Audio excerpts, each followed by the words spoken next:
விஜய் நாங்கள் பார்ப்போம்னு நினச்சி கூட பார்க்கல. நான் ஆக்சுவலி ஒரு ஃபஜர் தொழுதுட்டு வந்தேன். அந்த கையோட பஸ் இருக்குது கிளம்புங்க அப்படின்னு கிளம்புவோம். அவசரமாக கிளம்பி வந்தோம்.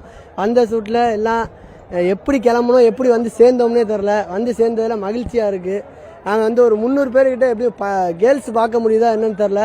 ஜென்ஸை பொறுத்த வரைக்கும் நாங்கள் எப்படி முன்னாடி பர்வேஸ் அண்ணே சார்பாக முன்னாடி போய் பார்த்தோம். பார்த்ததில் ரொம்ப மகிழ்ச்சியாக இருக்குது. விஜயனை பார்த்ததில் ரொம்ப சந்தோஷமாக இருக்குது. நாங்கள் நினச்சி கூட பார்க்கல. இன்ஷால்லா துவா செய்கிறோம். அவர் மக்களாக கலந்ததே ஒரு பெரிய விஷயமா இருக்குது.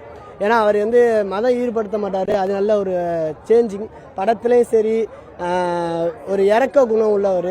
எல்லாத்துலேயும் நல்லா செய்வார். நல்லா செஞ்சும் இப்போ மக்களாக எங்களோட இனத்தோட இனமாக வந்து நோன்பு திறந்துருக்காரு, நோன்பு வச்சிருக்காரு. அதோட ரொம்ப பெருமையாக இருக்குது. எங்கள் இனத்துக்காண்டி ஒரு நோன்பு வச்சிருக்காரு. அதனால் ரொம்ப பெருமையாக இருக்குது. நன்றி. கண்டிப்பாக ஒரு குட் நியூஸ் தான் இது. எப்படின்னா பார்க்குறதுக்கு நல்லா இருக்கு. எங்கள் மதத்தையும் ஒரு ரிலீஜியன் மதிக்கிறாங்க. ஆல்மோஸ்ட் எல்லாரும் மதிக்கிறாங்க. இவரும் கொஞ்சம் இம்பார்ட்டன்ஸாக தன்றதால நல்லா இருக்கு பார்க்குறதுக்கு. ஏங்க எதிர்ப்பு யாருக்குள்ள இல்லைங்க. நார்மலாக நீங்களே உங்கள் ஃப்ரெண்டு எடுத்துக்கீங்க, நீங்கள் கொஞ்சம் நல்லா இருந்துட்டா உங்களுக்கு மேலே பொறாமப்படுவாங்க. இது அரசியல் ஆச்சு. எதனா சேஞ்சஸ் இருக்கணும்னு நினைக்கிறாங்க. கண்டிப்பாக இருக்கணும், மாற்றம் இருக்கணும் தானே. இவ்வளோ நாள் பண்ணியாச்சு. இப்போ எதனாவது ஒரு மாற்றம் இருக்கணும்னு சொல்லிட்டு தான் நிறைய பேர் விரும்புகிறாங்க. என் ஃபேமிலியில் இருக்காங்கன்னு வச்சுக்கோங்க, ஒரு 50 மெம்பர்ஸ் இருக்காங்க. 50 மெம்பர்ஸ் வந்து ஒரு ஆல்மோஸ்ட் என் ஃபேமிலி ஃபுல்லாக சேர்த்தாங்க வச்சுக்கோங்க, ஒரு 200 மெம்பர்ஸ் இருக்காங்க.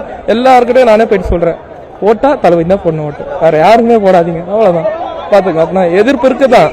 இருந்தாலும் இப்போ இருக்கிற ஜென்ரேஷன் நீங்கள் ஜென்ரேஷன் வயசை எடுத்தீங்கன்னு வச்சிங்களேன், பழைய ஜென்ரேஷன்லாம் ஒரு 70s 60s எல்லாம் இருந்தாங்க.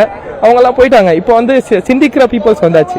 என்ன இருக்கு, என்ன நடக்குது, அந்த சூழ்நிலை தெரிஞ்சுக்கிற நிறைய பேர் வந்தாச்சு. அதனால கண்டிப்பாக மாற்றம் இருக்கு. எதிர்ப்பு இருந்தாலும் வெற்றி நிச்சயம் அப்படின்னு சொல்லியாச்சு.